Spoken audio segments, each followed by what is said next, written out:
Okay.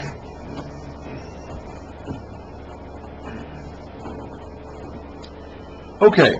I am, as you can see, trying a different approach today. Unfortunately, this apartment, I've talked about this before, I've been doing this project now for almost 3 years. This apartment just isn't really set up in a nice way to let me do this with, good lighting and all that. I just don't really have that. I don't really have a great way to do this that makes it both easy, or I should say, easily accessible. I had to actually go to quite a bit of effort to set the apartment up just so I can do this, which is one of the limiting factors in terms of my efficiency of getting these videos done. Is it's just such an effort, both so time intensive and effort intensive, to get the place set up and put it back in order again afterwards to do these. And of course I have to deal with the cats too, because the cats definitely get aroused, curious. Their curiosity is piqued when things change like this, and I have to try to work around them, try to do it during a time of day when I know they're going to be asleep, or at least I've got pretty good reason to think they're going to be asleep, which they are right now. This is the time of day to do this, the early afternoon after lunch. They tend to take their naps now, and that's where they are. Hopefully that's where they'll stay. So it is an effort. It's difficult. Anyway, this is December 22nd. We're getting near Christmas. I was hoping to be able to get at least through the Magi story today because, of course, everyone associates that part of the Jesus's birth account with the Christmas, although it actually isn't. It actually would have taken place a year or two later and does not really belong with the birth account itself, but it's often associated with it. So before we get into that, before we continue reading in Matthew 1, I want to go back and talk about this idea of the Anointed One. Christ and Messiah are the Greek and Hebrew, are the English versions of the Greek and Hebrew words that mean anointed. So whether you're saying Jesus Christ or Jesus Messiah, you're basically saying Jesus the Anointed. In most of our English Bibles, you'll see the word Christ, because for the most part, we translate our English Bibles from the Greek copies of the New Testament. And some more, I guess you could say, hardcore, or not hardcore, but just kind of more in line with the Hebrew traditions, you might see the word Messiah more often. And I think that's become a little bit more common in recent years. I think for many years the word was Christ. It's a Greek word. Messiah is a Hebrew word, so it's a little bit more, that's a Jew word. We kind of want to leave that word out there. But I have noticed more translations these days, more English translations these days use the word Messiah than I think used to be the case. We're not necessarily running from the Jewishness, the Hebrewness of that word like we were before. Although you still see Jesus Christ, of course, much. Christ is a Greek word, so we're much more comfortable with that as a European word. But anyway, they both mean anointed. So let's go back and look at what that means. Who was anointed in the Old Testament? To say that Jesus is the Anointed One, what does that actually mean? Well, one category of people who were anointed in the Old Testament were priests. This goes all the way back to Moses. Now, Moses himself was not a priest. It was his brother Aaron and Aaron's sons who were designated, not just his actual, first generation sons, but all his sons after him, who were designated as Israel's priests. Moses himself was not. Now, Moses was God's contact and the lawgiver and the prophet of that day.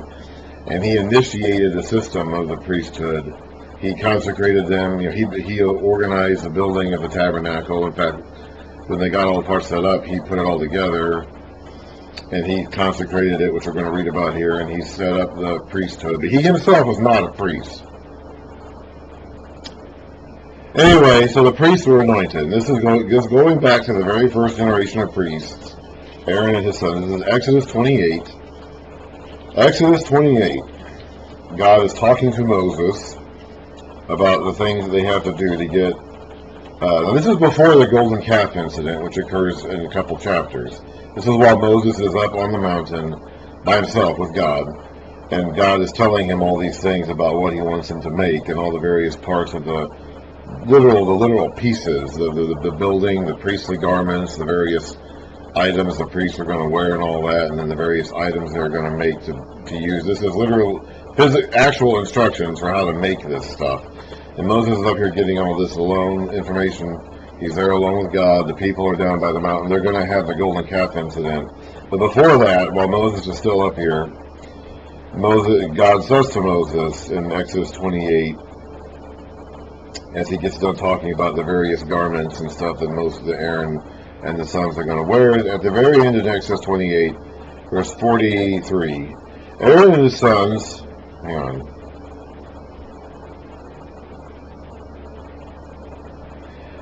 let's back up a bit to verse 41. After you put these clothes, which you just got done talking to Moses about making the clothes, on your brother Aaron and his sons, anoint and ordain them.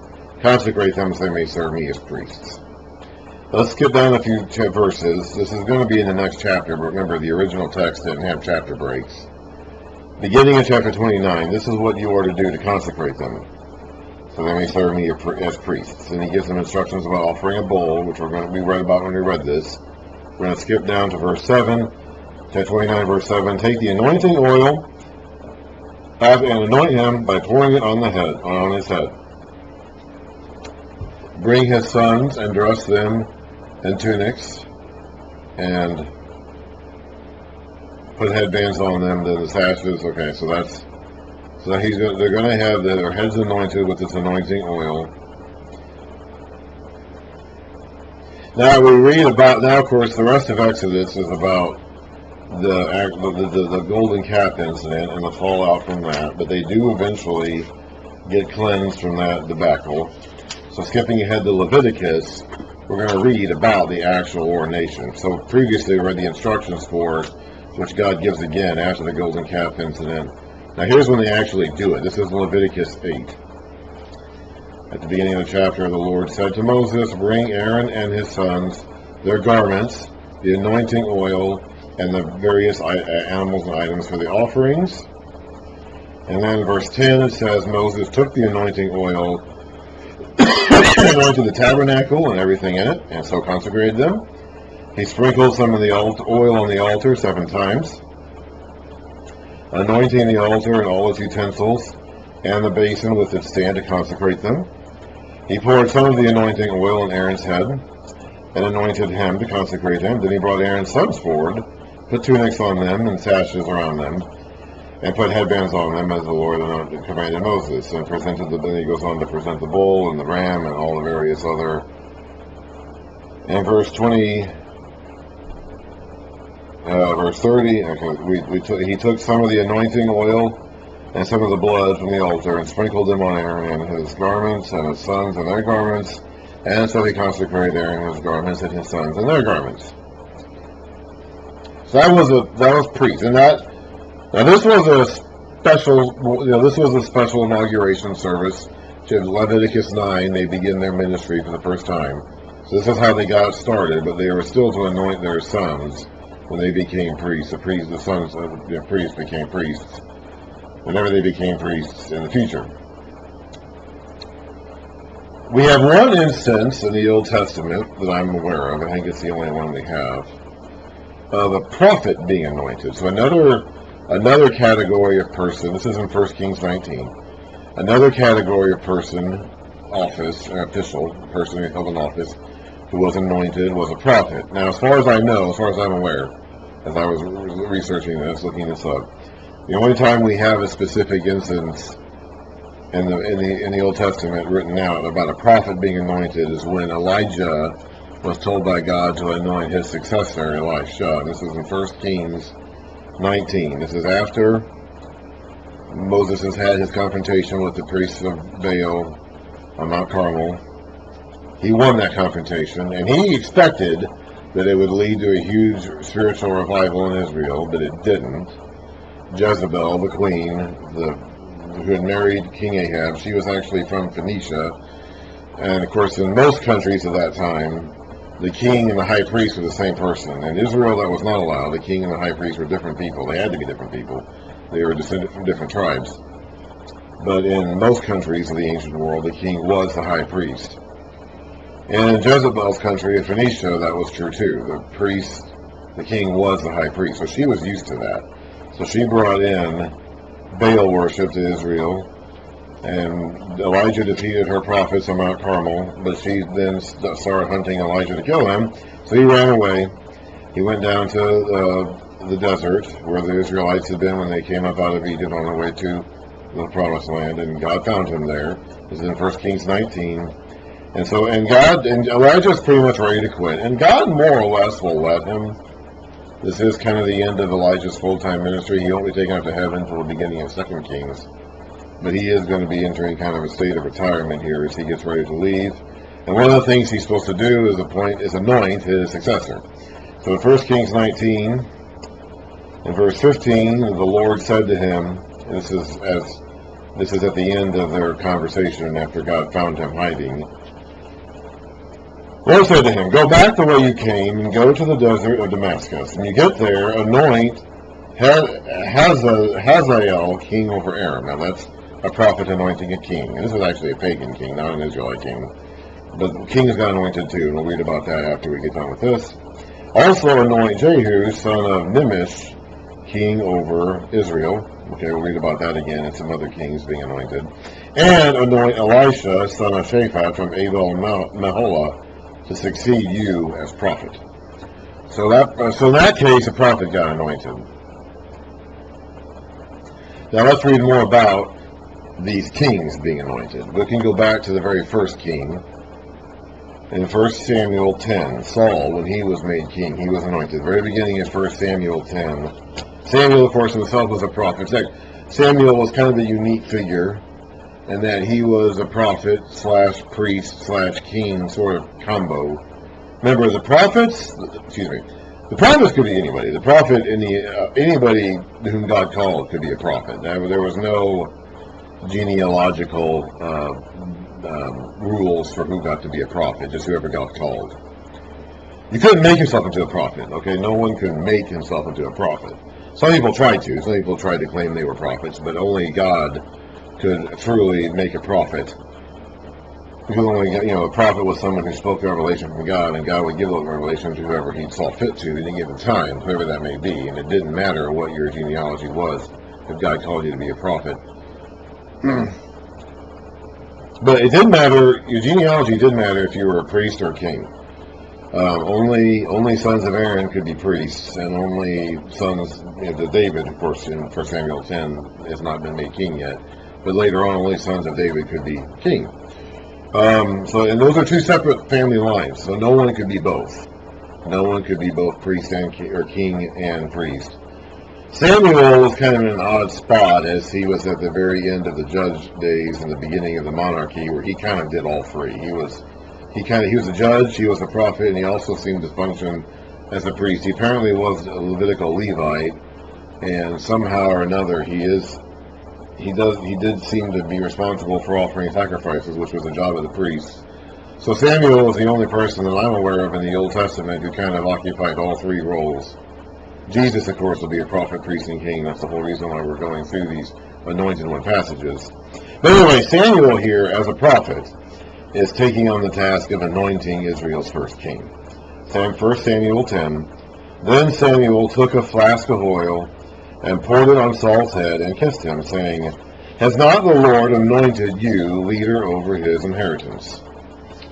So Saul is king, but he eventually gets replaced as king. And so now Samuel's got to anoint the next one. He does that in 1 Samuel 16.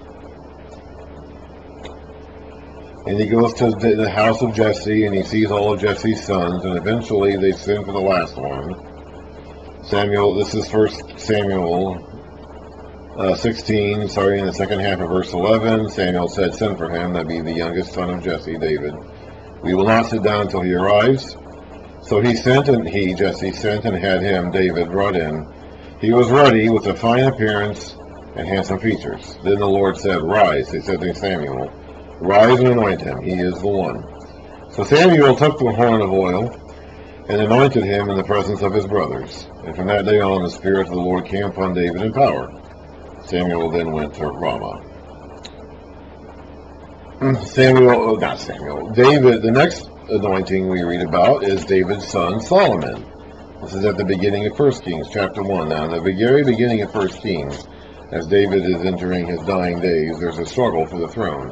One of his sons, Adonijah, basically crowns himself king, and he has a contingent of people who support him. This is not the one that David has selected to be the future king. That's Solomon, so he has to correct this issue, and one of the things he does is he makes Solomon king, and has him anointed by his own loyal priest. So 1 Kings, we'll just read verse 39. Zadok the priest, a David loyalist, took the horn of oil from the sacred tent and anointed Solomon. Then they sounded the trumpet, and all the people shouted, "Long live King Solomon." So there's the first three kings of Israel, all being anointed. And we can also go back and read some of the other passages in 1 Samuel, where David, even after he's anointed by Samuel, refuses to lift his hand against Saul, because he still sees Saul as the Lord's anointed. And we see a number of examples of that in the book of 1 Samuel, in the second half of the book, as Saul is still king, but David has already been anointed.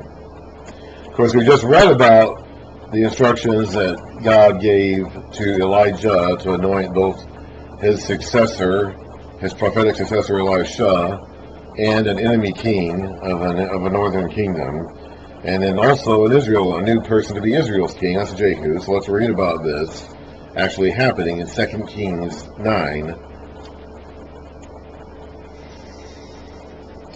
verse 6. A prophet, not Elisha himself. It's not Elijah. Elijah anointed Elisha. Elisha then gets one of his own companions. At the beginning of chapter 9, he summoned a man from the company of prophets and has him go. So he goes, and he goes to meet Jehu, or Yehu. Verse 6, Jehu gets up and goes into the house. Then the prophet, this is Elisha's representative, poured the oil on Jehu's head and declared, "This is what the Lord, the God of Israel, says. I anoint you king over the Lord's people, Israel." So kings got anointed, priests got anointed, and it seems like prophets got anointed too, although we don't have as many examples of that happening as we do for priests and kings. And of course, I've gone back to this one many times already. The Psalm 2, of course, is the royal psalm, which probably was an inauguration psalm that they sang whenever they anointed new kings. And it says, "Why do the nations conspire and the peoples plot in vain? The kings of the earth take their stand, and the rulers gather together against the Lord and against his anointed one." Now, in the end, this is going to refer to Jesus specifically as the anointed one. But at the time that this psalm was written, and when it was sung out by the people during the years in between it's being written and Jesus' day, it was referred to the king in general, whoever the king was.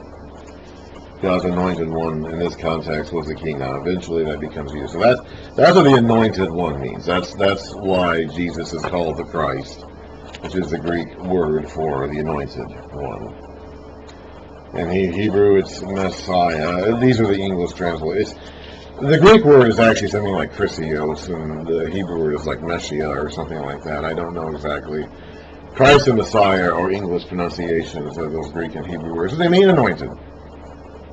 And it means that he's been, and again, like I said, in this context, it refers to him being both a prophet, a priest, and a king all in one. And fulfilling all those roles all in one.